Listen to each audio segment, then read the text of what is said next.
ghairi tanwini, tetapi tidak dibaca tanwin.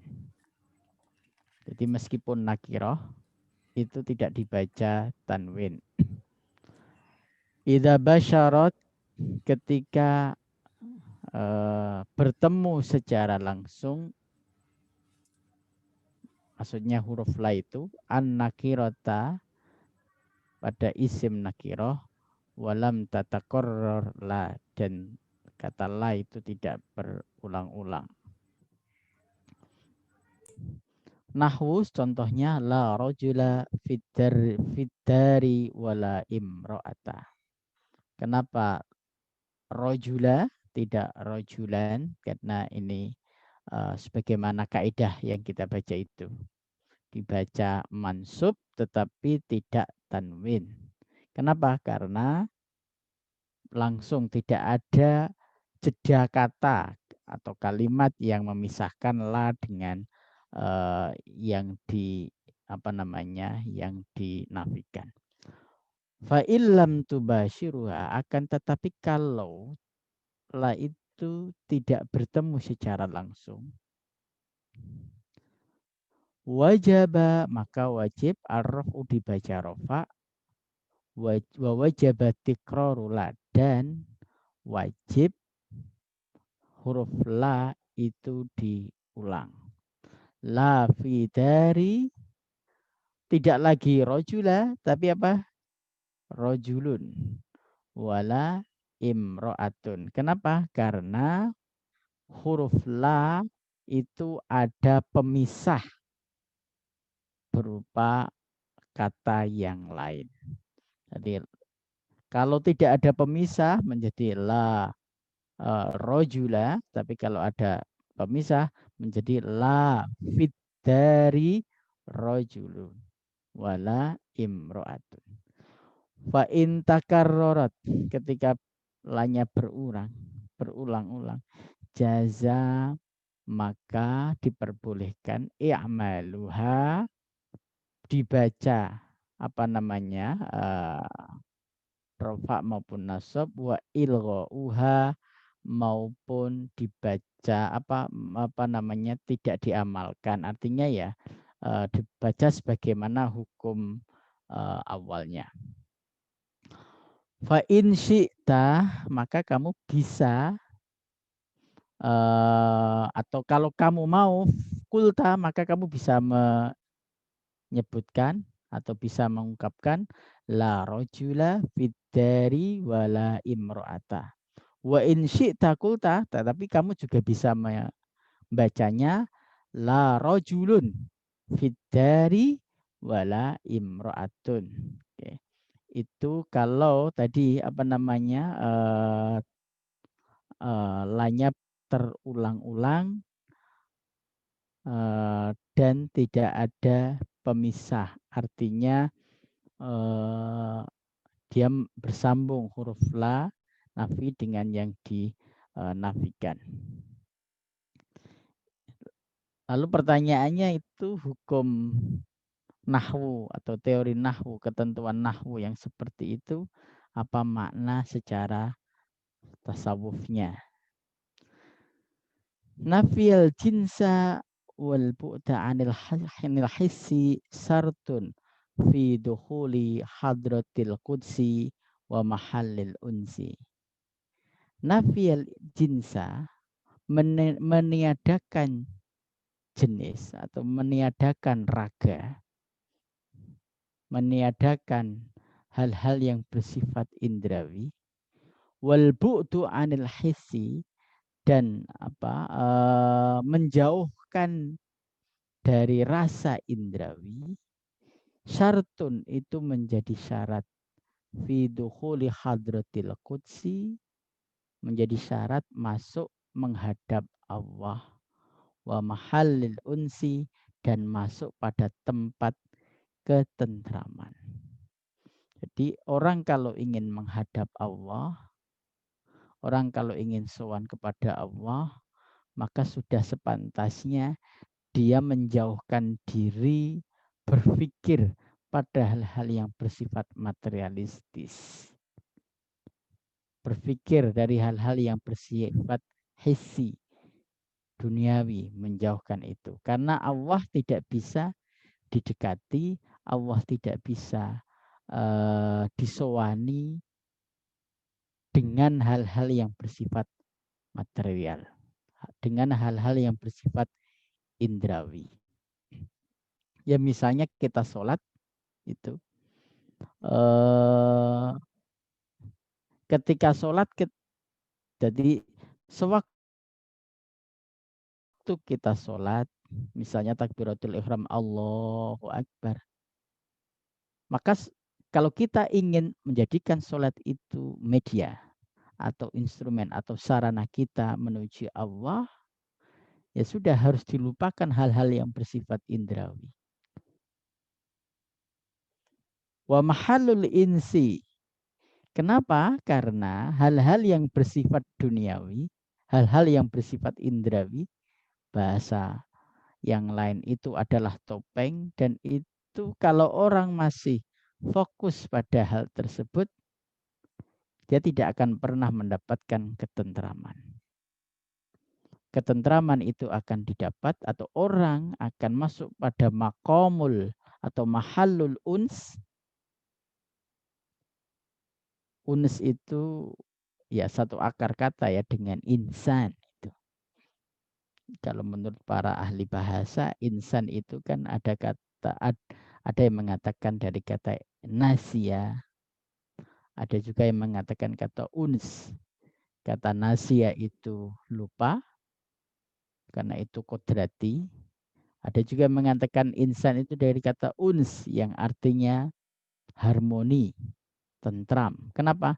Karena manusia pada hakikatnya mencintai ketentraman, kedamaian. Ketentraman, kedamaian itu akan gapai kalau apa? Kalau orang sudah mampu melepaskan dari jeratan pikiran hal-hal yang bersifat duniawi, hal-hal yang bersifat indrawi. Farriq qalbak minal aghyari tamlahu bil arifi wal asrori. Farriq, maka kosongkan qalbaka, hatimu, minal aghyari, dari hal-hal selain Allah. Tamlahu, maka hatimu akan penuh bil ma'arifi, dengan ma'rifah billah, wal asrori, dan mampu membuka rahasia-rahasia Allah. Jadi kalau kita sholatnya masih penuh dengan pikiran, hati yang duniawi, maka sesungguhnya sholat kita bisa dikatakan tidak akan mampu menjadi tangga untuk ma'rifah billah, juga tidak mampu menjadi kunci pembuka rahasia-rahasia Allah. Jadi yang paling pokok ketika kita beribadah kepada Allah, mengosongkan hati kita dari selain Allah. Jadi kira-kira Allah tidak akan masuk pada hati seseorang yang di dalamnya penuh dengan hal-hal yang bersifat duniawi. Sebaliknya atau dengan ungkapan lain, Allah akan hadir pada hati orang yang hatinya itu dikosongkan hanya untuk kehadirat Allah Subhanahu wa taala. Kaifa yusyriku qalba suwaril akwani. Kaifa yusyriku, bagaimana akan menjadi terang benderang. Apa itu kolbun, sebuah hati. Suwaril akwani, yang di dalamnya ada gambaran tentang keduniawian. Jadi nggak mungkin gitu kira-kira. Bagaimana mungkin hati kita ini akan menjadi hati yang bersih manakala di dalam hati kita itu masih dipenuhi, diliputi dengan hal-hal yang bersifat duniawi. Muntabi'atun fil mir'atihi. Muntabi'atun yang terpampang fi mir'atihi dalam cerminnya. Wa kaifa yarhalu ilallahi wa huwa mukbilun bisyahwati. Wa kaifa dan bagaimana yurhilu akan mampu naik menggapai ilallahi kepada Allah wa huwa sedangkan dia mukbilun terbelenggu bisyahwatihi dengan syahwatnya. Enggak mungkin kira-kira begitu. Hati kita akan menjadi hati yang terang tatkala masih dipenuhi keinginan-keinginan duniawi. Dan enggak mungkin juga tangga spiritualitas kita itu akan kita daki tahap demi tahap tatkala hati kita masih terbelenggu dengan syahwat. Am kaifa yutmi'u ayyadkhula hadratallahi wa huwa lam yatatahhar min janabati ghaflatihi. Am kaifa yatma'u atau bagaimana mungkin dia berharap ayyadkhula masuk sowan hadratallahi kepada Allah wa huwa sedangkan dia lam yatatahhar belum membersihkan diri min janabati ghaflatihi dari jinabat kelalaian mengingat Allah. Ini yang menjadi perhatian dan renungan kita semuanya. Khawatirnya kita sudah saatnya sowan kepada Allah, tetapi hati kita belum bersih. Hati kita masih diselimuti, didominasi syahwat. Terus gimana nasib roh kita? Gimana kalau Allah nggak mau terima atas pisowanan kita ini yang hendaknya menjadi selalu renungan pikiran kita bersama. Walihada oleh karena itu syuriat kalimat tauhid disyariatkan memperbanyak membaca kalimat tauhid wahiyya la ilaha illallah. Tiada Tuhan selain Allah. Tapi itu sebetulnya tidak makna verbalistik ya, hanya memperbanyak. Ini ada konsekuensinya. Kalau seorang sudah mengucapkan kalimat la ilaha illallah, itu akan ada konsekuensinya. Apa konsekuensinya? Wahia adalah tunafyasyurku, menjauhkan, menafikan, menghilangkan syirik al-jali, baik itu syirik yang terang-terangan, wal khofi dan syirik yang khofi samar-samar. Kalau yang terang-terangan sih mudah terdeteksi. Orang misalnya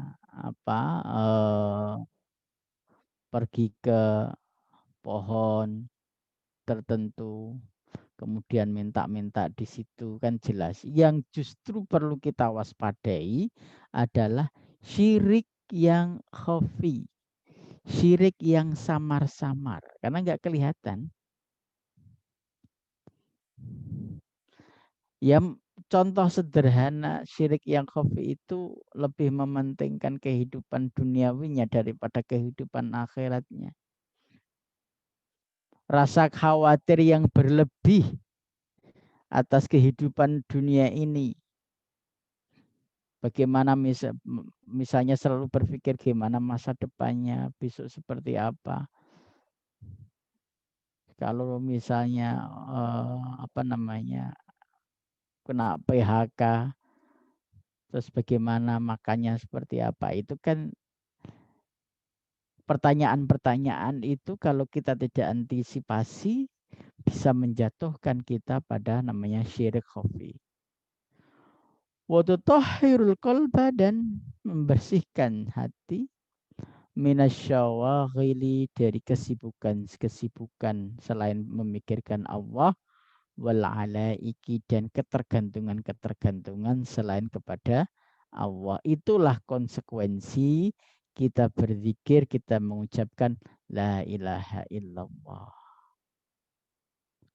Menghindarkan diri dari perbuatan dan cara berpikir syirik. Lalu yang kedua, membersihkan jiwa dari apa? Dari syawagil, hal-hal yang menyibukkan diri dan menggantungkan diri selain kepada Allah. Fal'ammatu bagi orang ammah, bagi orang umum.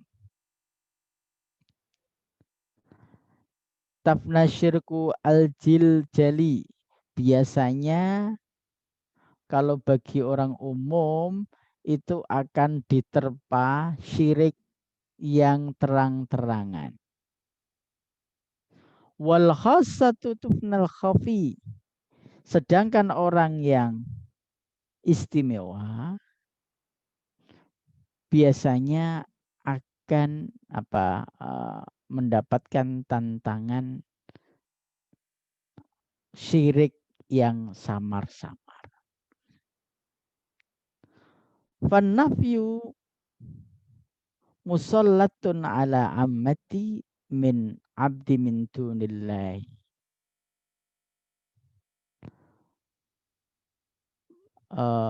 Menafikan atau menegasikan, meniadakan tadi, syirik tadi itu, musallitun adalah dibebankan ala ammati pada semua umat min abdi min dunillahi yaitu dari beribadah selain kepada Allah. Min sonaman au kaukabin au narin yaitu contoh dari beribadah selain Allah itu beribadah kepada berhala au kaukabin atau binatang-binatang, maaf bintang-bintang, au narin atau misalnya menyembah api. Au ghairu dzalik atau yang lain sebagainya. Mimma i'taqadatil Arab atau hal lain yang biasanya dipercayai oleh orang Arab. Ya dulu misalnya tradisi-tradisi orang Arab kan menyembah matahari gitu ya. Menyembah berhala. Wa ahli dhalalati begitu juga kepercayaan-kepercayaan ahli dhalalah, orang yang tersesat, annahu sesungguhnya dia yastahiqu ayya'budu ma'allah, sesungguhnya mereka itu lebih berhak untuk beribadah kepada Allah.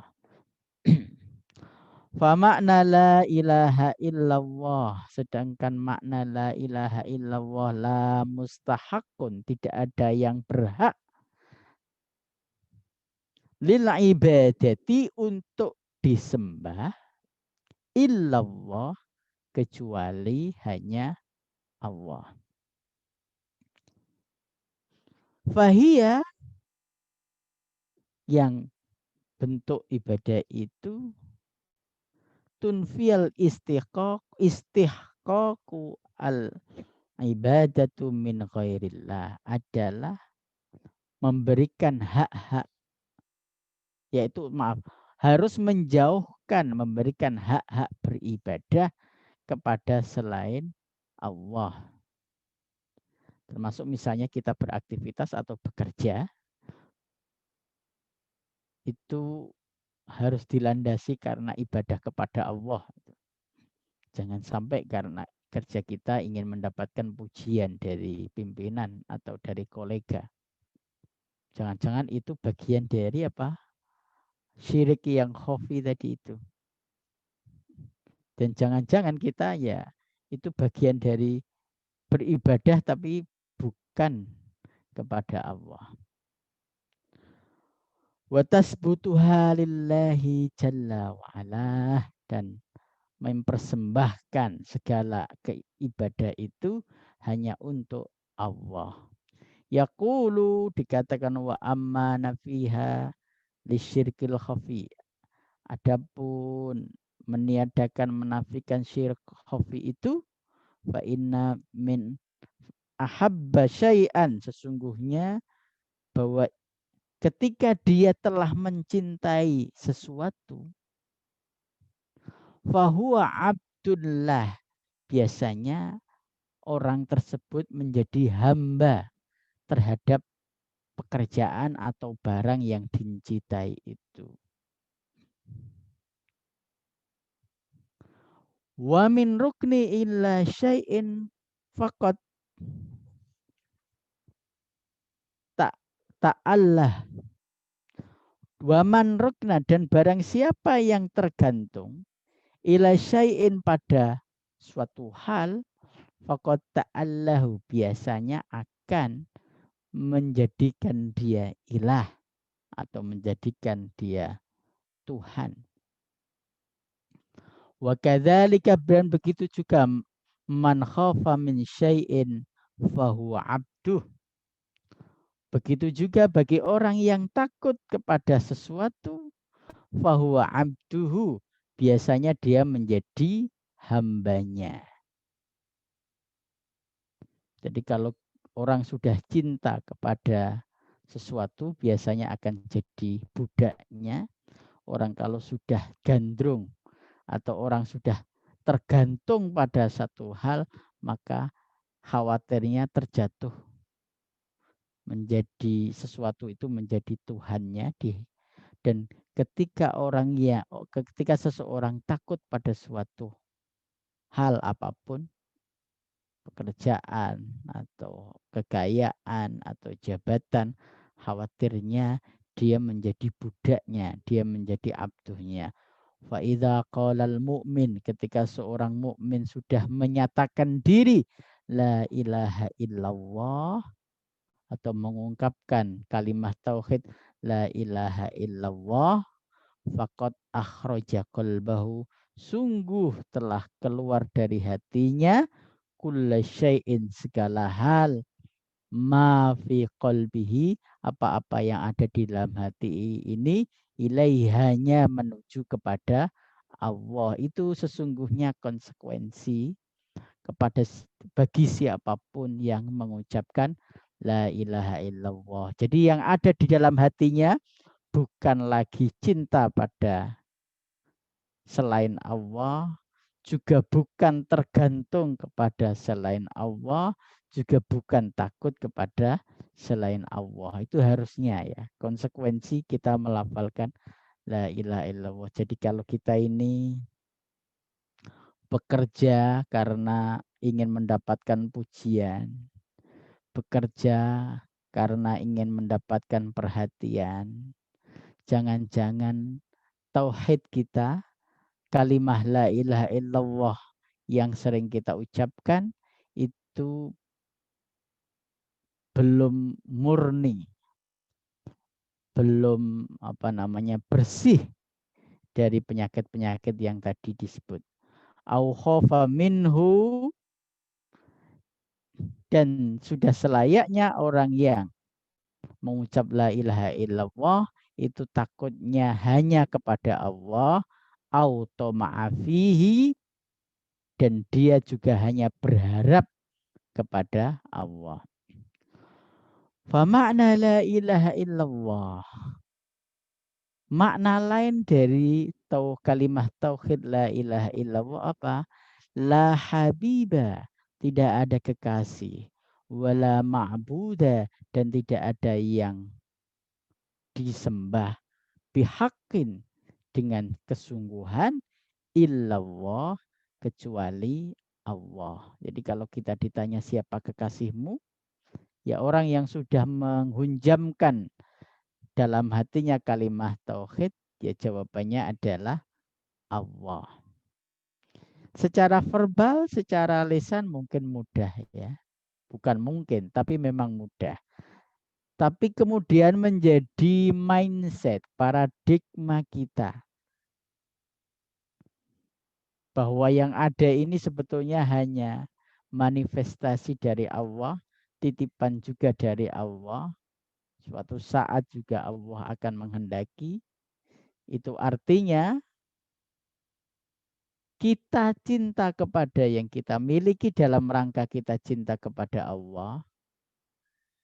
Jadi kalau kita diminta apa yang kita cintai itu, ya sudah merelakan diri. Paradigma yang seperti itu, mindset cara berpikir yang seperti itu yang kita perlu latih. Wala ma'budu bihaq, dan tidak ada yang berhak untuk disembah kecuali Allah. Au la ilah apa au la rukuna illa syai', atau tidak ada yang menjadi gantungan. Wala khaufali, dan tidak ada yang saya takuti min syai' dari segala hal illallah. Jadi kita tidak bergantung kecuali kepada Allah, dan juga kita tidak takut kecuali kepada Allah. Fakullu wahidin, dan setiap seorang yanfa ma fi qalbihi minal aghyar, hendaknya menghilangkan apa-apa di dalam hatinya berupa apa, penghalang-penghalang dari menuju Allah. Fa'awwaluha, step pertama tadi disebut takhayyaliyah, adalah takhayyal. Wa akhiruha disebut tahalliyah.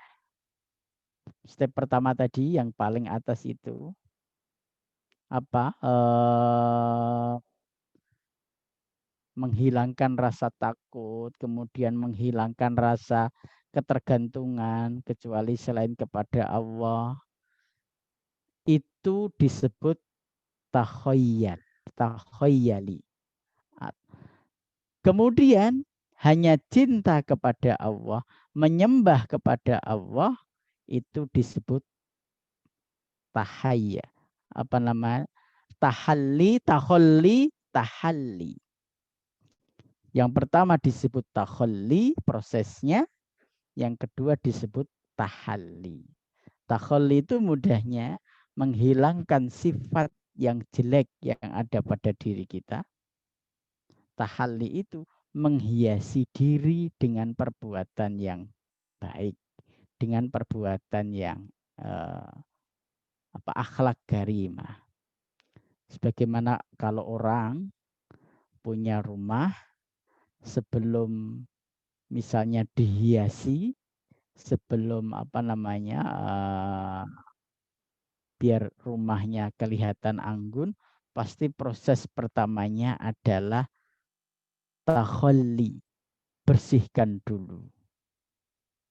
Dibersihkan dulu rumah-rumahnya, baru tahap berikutnya adalah tahalli, dicat, dihiasi, ada furniture itu. Sama persis hati kita, prosesnya pertama harus takhalli, membuang jauh sifat-sifat yang tidak baik, baru kemudian tahalli, memasukkan sifat-sifat positif, sifat-sifat yang baik. Walidzalik kana ba'duhum idh qala, oleh karena itu sebagian para sufi mengatakan la ilaha. Kata la ilaha. Jadi ini rekomendasi, saran para sufi ketika orang berzikir la ilaha illallah, apa yang dilakukan? Ketika melafadzkan la ilaha, asyara bi ra'sihi ila nahiyatin qafa, apa namanya? Mengangkat kepalanya ke pundaknya. Jadi mensejajarkan. Jadi begitu lafadz la, jadi diangkat. Kaman roma syai'an, seolah-olah akan melempar sesuatu. Jadi kalau mengucapkan kalimah la ilaha, maka angkat kepalanya sebahu. Wa idza qala illallah asyara bi ra'si ila qalbi. Kalau ketika mengucapkan kata illallah, maka gerakkan kepalanya lurus sejajar dengan hati. Hati itu di mana? Di sebelah kiri atau sebelah kanan gitu ya. Nanti silahkan dilihat di apa pelajaran organ tubuh itu. Jadi ketika la, jadi diangkat kepalanya sejajar, illallah ditundukkan kepalanya, dimasukkan ke dalam hati. Liyatamakkan Allahu min qalbih, agar kalimah Allah itu menancap dalam hatinya. Maka sebagian orang, sebagian ya misalnya kita lihat Thariqah Qadiriyah Naksabandiyah, itu tata cara berzikirnya kenapa jahar dulu baru khafi. Dan tata caranya ya sama tadi, mengangkat kepalanya ketika melafalkan la ilaha illallah, menundukkan kepalanya, menghujamkan ke dalam hati. Dan itu kenapa dilafalkan keras sekali? Karena mengasumsikan bahwa hatinya masih keras. Dan untuk menghancurkan hati yang keras itu perlu dipukul, perlu didorong sekeras-kerasnya. Jadi orang Qadiriyah Naksabandiyah biasanya zikir pertama itu pasti keras. La ilaha illallah.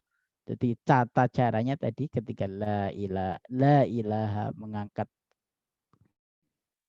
mukanya, kepalanya, ketika illallah menghunjamkan di dalam dada atau dalam hati. Wa hakadha yastamiru hatta la yajidu ma yanfa. Wa hakadha yastamir, terus itu dilakukan hatta la yajidu, sehingga di dalam hati itu tidak ada mayanfa, ada hal-hal yang menafikan. Maksudnya ya hanya Allah lah yang ada di situ. Fayara anna Allah ta'ala yujadu nafsahu binafsih.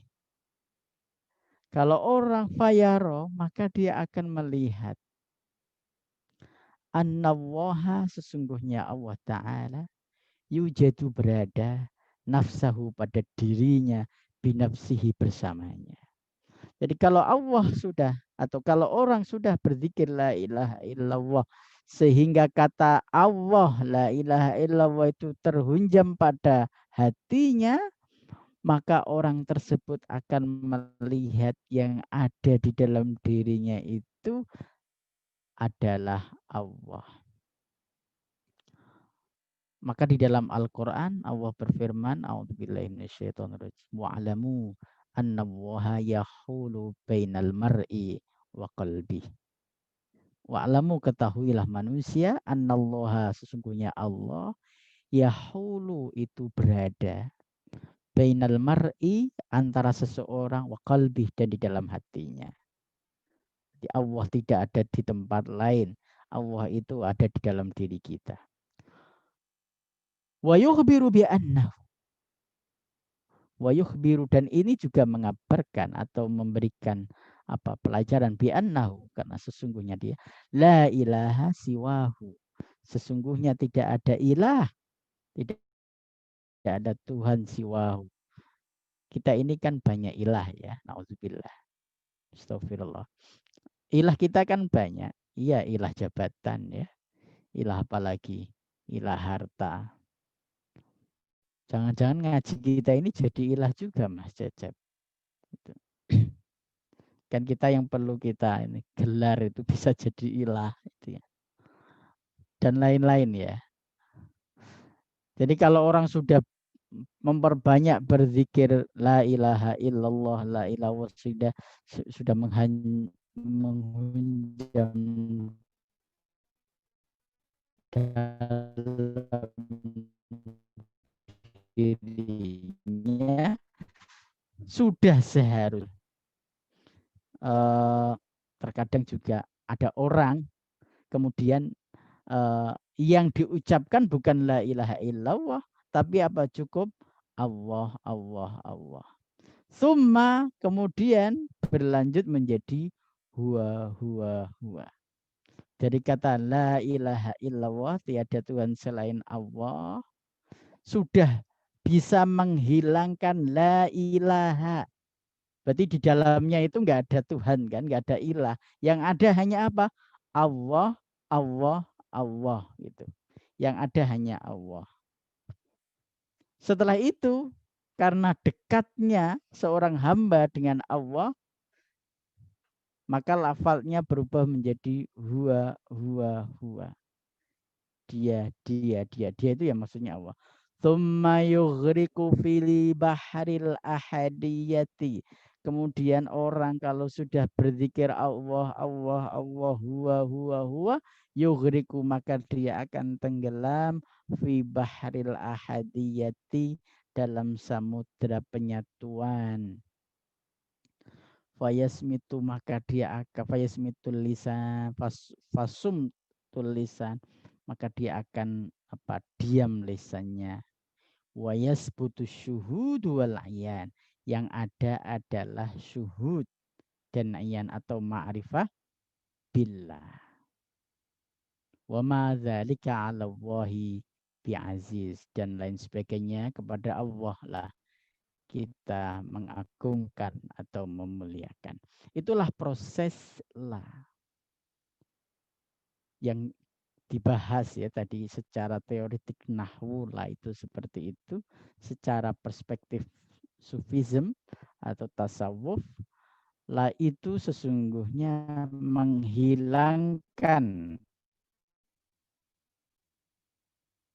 mengosongkan hati dari selain Allah, membuang ilah dari selain Allah.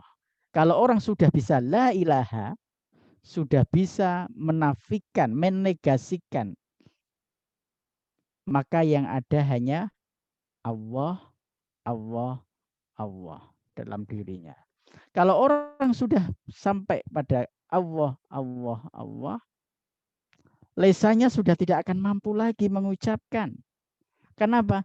Karena yang ada adalah asyuhud wal ayan, yaitu ma'rifah billah. Itulah makna la. Babul munada. Sekarang bab munada. Al munada khamsatu anwa. Munada itu ada 5 macamnya. Pertama al mufradul alam yang disebut dengan mufrad alam, isim alam.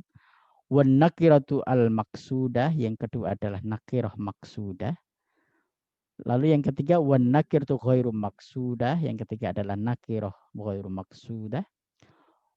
Yang keempat adalah wal mudhafu, kalimah yang terdiri mudhaf dan mudhaf ilaih. Terakhir wal musyabbihu bil mudhafi adalah kalimat yang menyerupai idhofah. Fa ammal mufradul alam, adapun mufrad alam, wan nakiratul maksudat dan nakirah maksudah,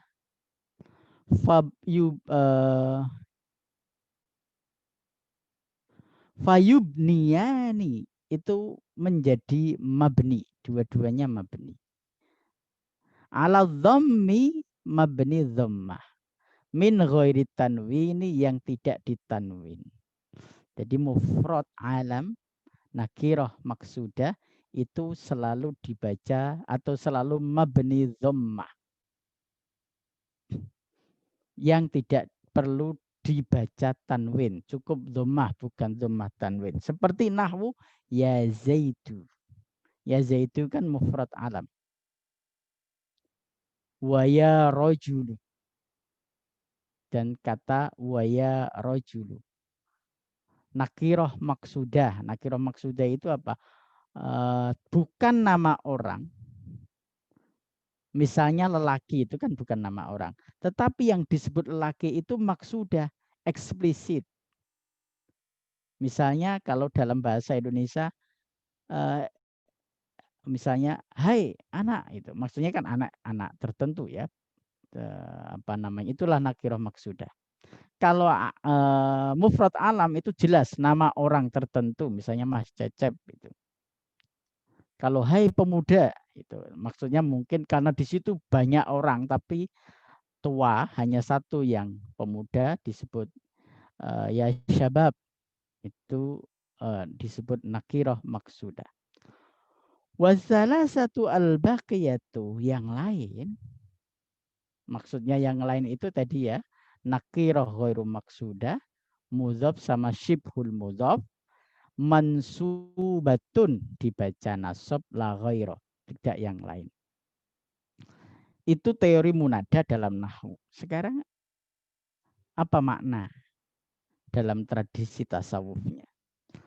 Al-munada fil azimati wal ma'aribi ayu asyadaidi wal maqasidi khamsatun. Al-munada, orang yang dipanggil, fil azimati, dalam segala waktu, wal ma'aribi, dan dalam segala kesulitan, ay asyadaid, wal maqasidi, dan dalam maksud atau tujuan tertentu, khamsatun, itu ada 5 hal. Pertama, al-mufradul alam, mufrad alam. Wahuwa al-haqqu jalaluh, yaitu yang dimaksud alam itu Allah al-haq jalla jalaluh. Jadi bagi kita seorang pendaki spiritual, yang kita panggil-panggil, yang kita sebut-sebut, itu ya cukup mufrad alam.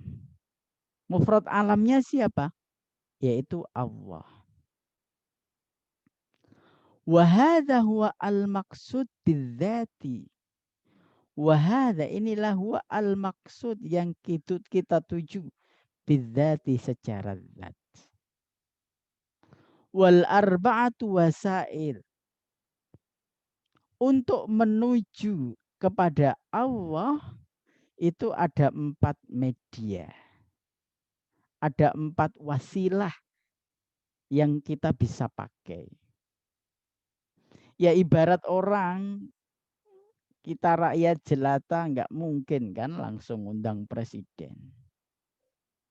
Maka kita bisa menggunakan wasilah, perantara-perantara untuk menuju Pak Presiden. Kita ini kan hamba yang penuh dosa, kira-kira begitu. Jauhlah kalau kita memanggil Allah, Allah dengar ya.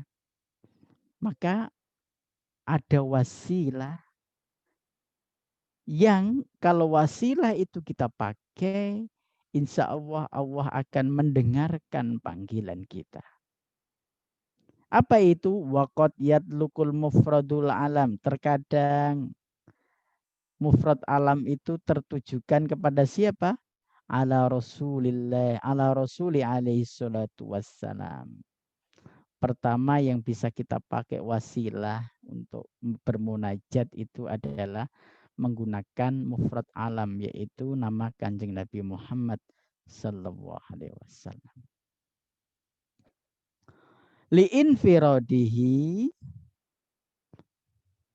karena kesendirian nama Kanjeng Nabi itu, bil kamalati, adalah cerminan dari kesempurnaan sifat Allah. Wa zuhuri, dan wujudnya Kanjeng Nabi itu bil mu'jizati, sesungguhnya adalah mukjizat. Sebagaimana apa? Zuhuru narul qura lailan ala alam. Sebagaimana tampaknya narul qura, sebuah cahaya di tempat desa, lailan, pada malam hari, ala alam, ya di bumi ini. Itulah Kanjeng Nabi, ya, laksana obor di malam hari yang berada di sebuah desa tertentu. Wa ilaihi asyara sahibul burdati haitsu qol. Oleh karena itu Syekh Imam Al-Busiri dalam qasidah burdahnya mengatakan khafatta kulla maqamin bil idhafati idna waddaita birraf'i misul mufradil alami. Khafatta, kamu mengkhafatkan diri, merendahkan dirimu. Kulla maqami, pada setiap makom, stasiun, bil idhafati dengan idhafah. Idnawaita, idnawaddaita, karena ketika kamu memanggil-manggil, birraf'i, cukuplah dengan rafa, misrul mufradil alami, sebagaimana menggunakan mufrad alam. Jadi apa namanya, kerendahan, kehinaan yang ada pada seseorang itu akan terbantu menjadi mulia tatkala apa? Tatkala ketika memanggil Allah dengan mufrad alam. Mufrad alam itu menggunakan wasilah. Yang pertama adalah nama Kanjeng Nabi Muhammad SAW. Wala syakka, dan tidak diragukan lagi, annahu alaihi salatu wassalam, sesungguhnya Kanjeng Nabi Muhammad SAW babullahil a'zam, adalah pintu masuk mengenal Allah yang agung. Wasyafihil akram, dan Kanjeng Nabi itu adalah orang yang mampu memberikan syafaat. Bihi, dengan Kanjeng Nabi, atau bihi, dengan kehadiran Kanjeng Nabi, tufriju, tufriju itu melonggarkan al-makruba, hal-hal yang sempit, watakdo, dan memenuhi al-ma'ariba, kesulitan-kesulitan.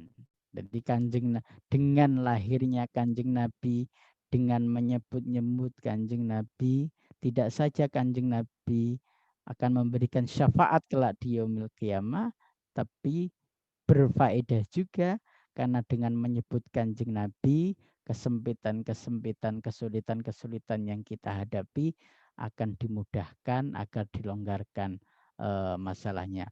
Walillahi daru Sayyidil Bakri As-Sadiqi haitsu qol, oleh karena itu Sayyid Al-Bakri As-Siddiq, beliau mengatakan, faluz bihi fi kulli ma turja fahuwal musfi'u daiman yuqbal wa'ud bihi min kulli ma tahsya fa innahul marja'a wal muwa'il. Faluz bihi, karena pembelaannya, bihi, kepada umatnya, fikul lima turjat, terhadap segala hal yang diharapkan. Fahuwa, karena Kanjeng Nabi Muhammad al-asyafi', orang yang memberi syafaat, iman selamanya, yukbal, diterima. Wa'ud bihi min kulli ma tahsya, dan penolakannya mingkul lima tahsyat, terhadap segala hal yang dikhawatirkan, ditakutkan. Fa innahu, karena sesungguhnya Kanjeng Nabi, al marja, adalah tempat kita mengadu, kita berkeluh kesah, wal muwa'ilu, dan tempat pengharapan. Itulah Kanjeng Nabi. Segala hal roja, segala hal ketakutan, itu berhak diadukan kepada Allah, berwasilah menggunakan al-mufrad alam, yaitu nama Kanjeng Nabi Muhammad sallallahu alaihi wasallam. Wan nakiratul maksudatu wahiyya sirrul wilayah. Wallahu a'lam bishawab. Kita akan lanjutkan pada pertemuan berikutnya. Assalamualaikum warahmatullahi wabarakatuh.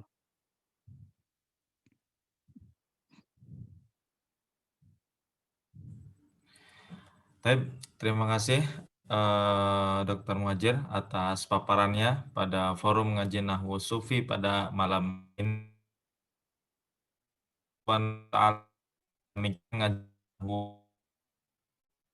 ini 62 ya. Insya Allah kita akan lagi bertemu di pekan depan. Semoga kita bisa bertemu lagi. Semoga semuanya tetap dalam keadaan sehat walafiat begitu ya. Saya rasa demikian. Mari sama-sama kita tutup dengan bacaan hamdalah. Alhamdulillahirabbil alamin. Alhamdulillahirabbil alamin. Syukron ala ihtimamikum. Wassalamualaikum warahmatullahi wabarakatuh. Waalaikumsalam warahmatullahi wabarakatuh. Syukron kasiran Ustaz. Waalaikumsalam warahmatullahi Afwan, wabarakatuh. mari.